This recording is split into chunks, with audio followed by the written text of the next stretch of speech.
Hi everyone, welcome back to our channel. You are on Transform to One's channel.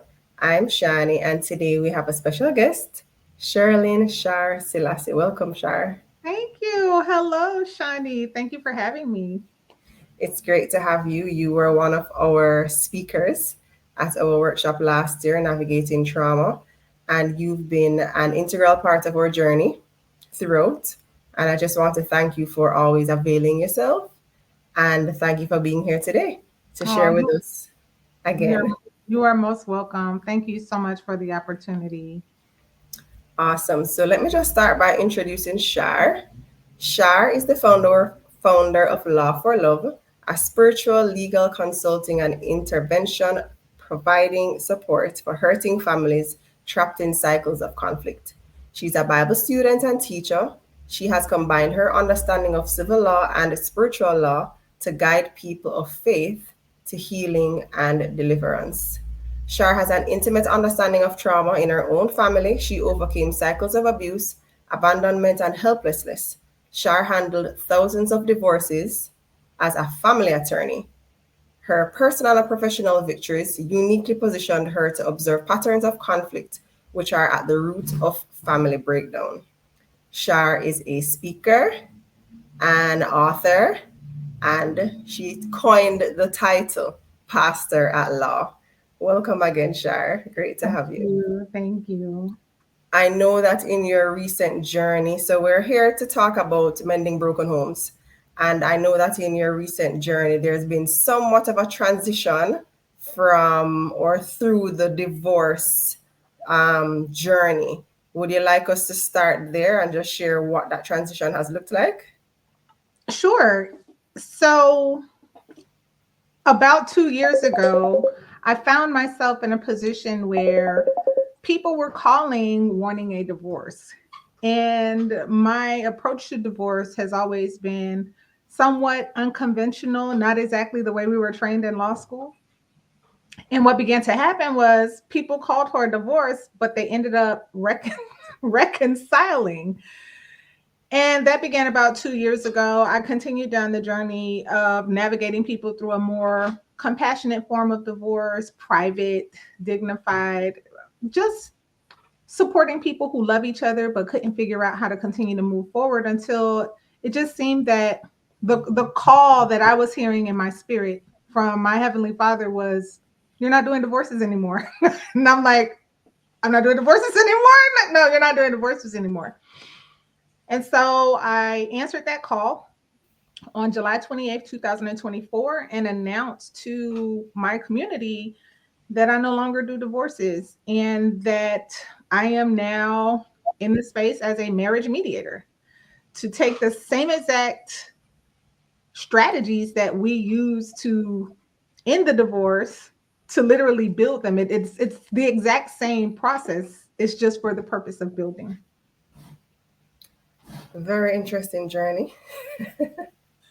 Congratulations on taking that step. Thank And you. that's what we're here to talk about, mending homes and what can that look like. And so based on your experience, transitioning from divorce, I mean, you did say that your approach was always a different one and not conventional. But what has been different so far? And why do you think the Heavenly Father has called you to make that shift? What's better about this new way of doing things? Well, my approach had always been to hear both sides, but to hear both sides in separate spaces.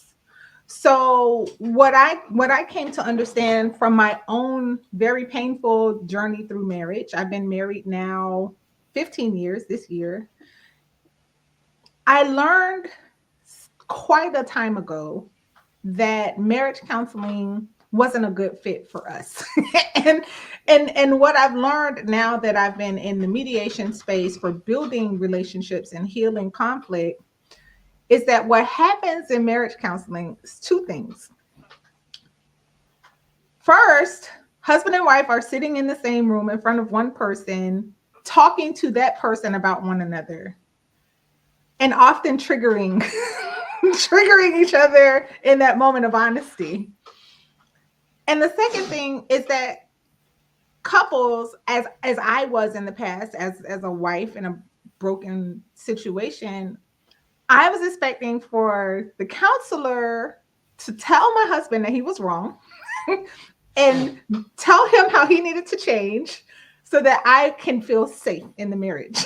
And so those things are just like not a good combination when people are going into counseling expecting the other person to change before they're willing to be safe in the relationship. So my approach really is creating safety, creating respect, separating the two so that you can be honest. And while you're being honest, we're filtering out the things that will trigger your spouse so that we can deliver a love note to them. I pass love notes back and forth between couples. I like that approach. Thank you. I like it. And as you were speaking, what was coming to mind was that the workshop that we have coming up is a session where persons can come as couples or they can come as individuals. And as you were speaking about the setting where the couple is in one space sharing, maybe it's a good thing if for couples to attending to break them up, which we did last year. There were persons who came as couples, but maybe unpacking everything, especially at that place of feeling hurt and angry, is not necessarily the best time to share it in front of the other person.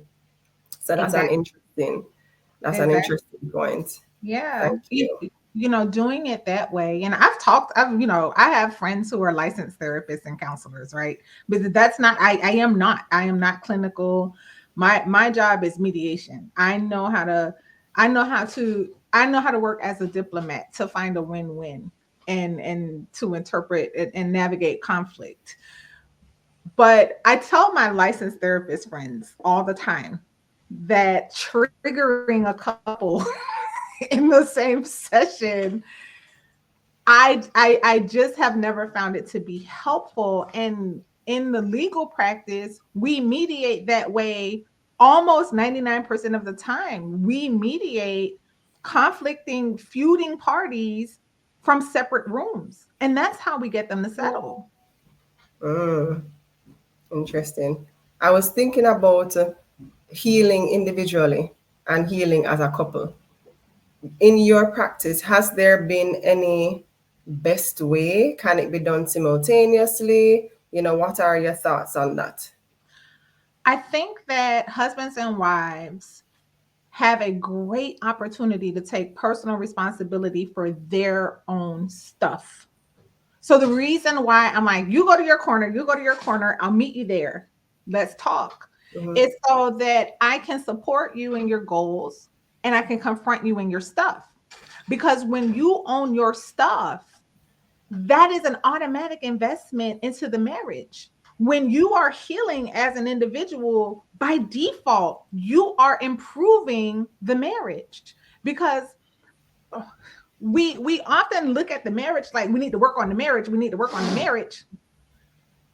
When in fact, we should be working on our individual stuff so that the marriage can reap the benefit of our healed self showing up in the marriage, if that makes sense. It does. It does. And as you were speaking, I was just thinking that therefore means that if a couple is having challenges, whether one or both parties want to admit it, it is a sign of strength if it's only one person and they take the initiative to get help. You know what I mean? So even though we like persons to attend as couples, that's okay if your partner isn't willing. It can still make a significant impact in your marriage or relationship if you as that one person come and get the help and get the support that's needed. I agree with that 100% because you don't have to wait for your husband or your wife to change in order for you to begin to walk in a more whole and healed way. You don't need permission from your husband or wife for you to find peace in yourself and to deal with your stuff. And you're absolutely correct. I mean, that has been my personal journey. my personal journey was like, you know what? I'm done trying to make him change. I'm done trying to, confront him in his stuff. Let me leave him in his corner and let me go get by myself and work on my stuff. And the beauty about working on my stuff was that he didn't even notice at first. In fact, it was 3 years before he actually articulated he was observing a benefit, a change, an increase of stabilized peace in our home. And I had to be okay with the fact that he wasn't giving me credit and recognition. That's where that was the proof of the healing. It's like I no longer needed his validation. Would it have been wonderful? Of course. Like everyone wants to feel validated by their husband or their wife, right? But when you're healed, you don't depend on the validation from other people. And when you walk in that space where you can tap into healing and peace as an individual, your husband or your wife will reap the benefits and they will notice and it will shift the atmosphere of your home. So I can't agree with that statement more. Okay, thank you. Thanks for that. And I love where the conversation is going just in terms of healing from different perspectives and the fact that there is hope and the fact that we may have to wait really long. It may not be easy, but there's a level of patience that we're called to. And, just accepting and walking in that growth and healing as we go on that journey. Another follow-up question that just came to mind was, can healing take place in divorce? So, we're talking about mending, coming back together. And I mean, even when I think of the term mending, it doesn't necessarily have to be mended in the same place that it's same as it started. I remember this piece of, I think it was a mug that my niece had brought back for her grandmother one summer. And my 2-year-old accidentally broke it. Mommy, being the creative genius she is, she put the pieces back together. She glued it in place. It looked different. It couldn't be used for the same purpose because it would leak, but it was a new creation masterpiece, mended, different, look, as I said, and purpose, but it was still something beautiful. So, I always remember that. And so within the context of our discussion, can it look like various things? What does mending really mean? Absolutely. In fact, the sad reality about divorce for many people is that the choice to divorce is the first time a person is finding the courage to be honest. And there is no healing without honesty. Last year, my journey towards hearing this loud and clear instruction, no more divorces. I didn't tell you that the gory details of what was happening behind the scenes in my divorce practice. I was conducting certain very premium levels of mediated divorce where I work with couples 6 months or even longer. And so it is a premium service where I really get to know the families and walk them through making the agreements that are necessary in the legal process. Well, only one of those premium cases in 2023 to 2024 was a marriage less than 20 years. All of the other marriages were 20, 30, and yes, we even had a 40-year divorce. Wow. And the common thread with all of them, and I'm telling you, they were breaking my heart. They were, because I'm like back to back to back. These decades long relationships. And in the law, we call them lifetime marriages. I'm noticing that the common thread was that someone decided that they were tired of pretending. They were tired of pretending. All of them across the board would tell you that they were known as the perfect family from the outside. In their communities, everyone thought they were happily married and raising beautiful children. But inside, one or both of them were dying a slow death from pretending that everything was okay. So the divorce, or the decision to move forward with the divorce, was the first time one of them chose honesty.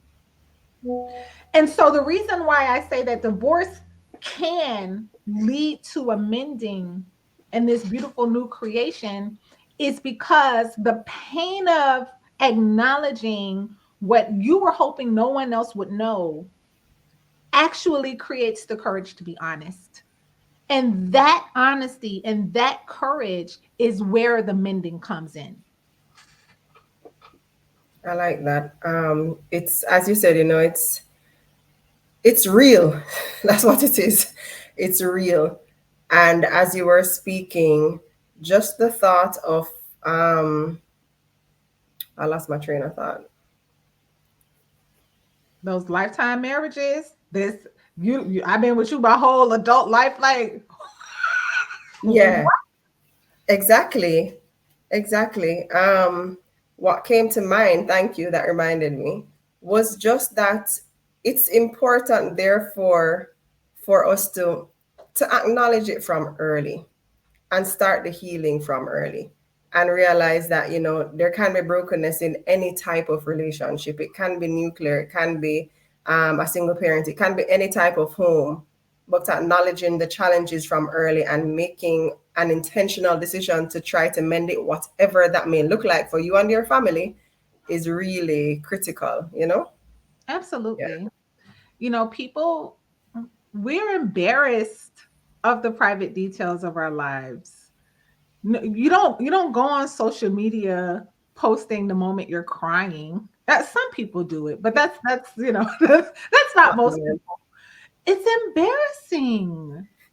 And that's why it's so important. Work like the work that you're doing for families right now is demystifying the fact that we all hurt. We're all disappointed. We're all struggling. We're navigating internal conflict. We're desiring connection, but can't figure out how. We're pushing people away because we're closed off and hurting and angry. This is not just you. You are not alone. So many people are struggling. In fact, I mean, my my journey in mending has really been mostly in part due to the fact that I was aware that I wasn't the only one hurting. I was aware that I wasn't the only one struggling. I was aware that I'm not somehow, something's wrong with me because I'm broken. I mean, isn't that the human condition? We're all perfectly imperfect, flawed and frustrating at times. but when we accept that reality with a loving acceptance and grace towards ourselves, we can begin to live as ourselves without fear of being found out. And so I just love having these conversations so that people don't feel like they're alone. They don't feel like they're the only ones, that they're not embarrassed or ashamed. This is not about shame or embarrassment. This is about courage to live as yourself so that you can love freely. Thanks, Char. I love the encouragement and the wise words. And I think this is a good way to wrap up our conversation. We can end on, we're all about healing and recognizing that there is community. And that's what we're here to provide. A safe space where we're able to unpack what's really going on so that we can really start that healing process. So I want to thank you for joining us. Do you have any final words? I mean, you ended with a bang right there. Thank you for taking courage to step into this lane and to serve this community with your courage, your love, your passion, because you are so necessary. and you are doing a beautiful work. Please stay strong and encouraged in your journey. Thank you, Char. Thank you so much. And thank you for joining us. Thank you for sharing. Thank you for being a part of our team because that's what you are. You've been there from the start last year and you've been on the journey with us, helping us. So we appreciate you. We appreciate you sharing openly as always and just allowing yourself to be that open book that others can look on and help to heal themselves and their own lives through your work and your sharing. So thank you for everything. Thanks for joining us. Thank you. All right, bless you. Bless Bye, you. everyone. Bye.